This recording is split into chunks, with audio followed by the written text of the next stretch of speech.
Mahigpit din na nakatutok ang Department of Agriculture sa epekto ng ashfall sa agrikultura ng Albay. Bukod kasi sa mga pananim, apektado rin ang mga alagang hayop sa tindi ng pagbuga ng abo ng Bulkang Mayon. Si Diana Mendez ng Radyo Pilipinas Albay sa sentro ng balita.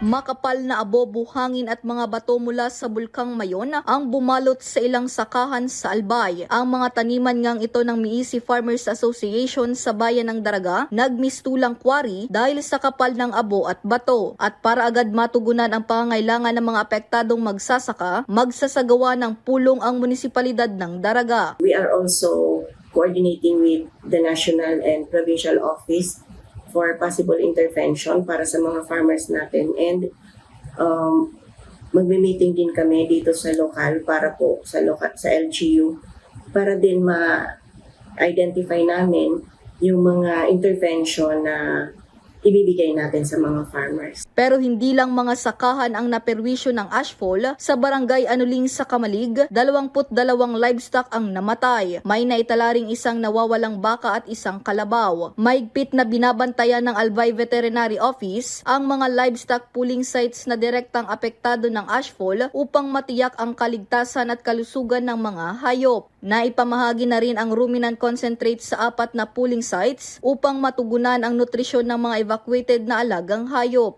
Kaugnay nito, agad nagpatupad ng mga hakbang ang Department of Agriculture upang tugunan ang epekto ng aktibidad ng Bulkang Mayon. Kabilang dito ang pagpapalabas ng mga advisory sa mga lokal na pamahalaan, pakikipag-ugnayan para sa livestock evacuation at animal health surveillance, at ang pagtatatag ng command center sa Albay Breeding Station. Patuloy rin ang koordinasyon sa iba't ibang national at local DRRM office, kasabay ng pagmomonitor sa presyo at galaw ng mga produktong agrikultural. Mula rito sa Albay, para sa Integrated State Media, Diana Mendez ng Radyo Pilipinas, Radyo Publiko.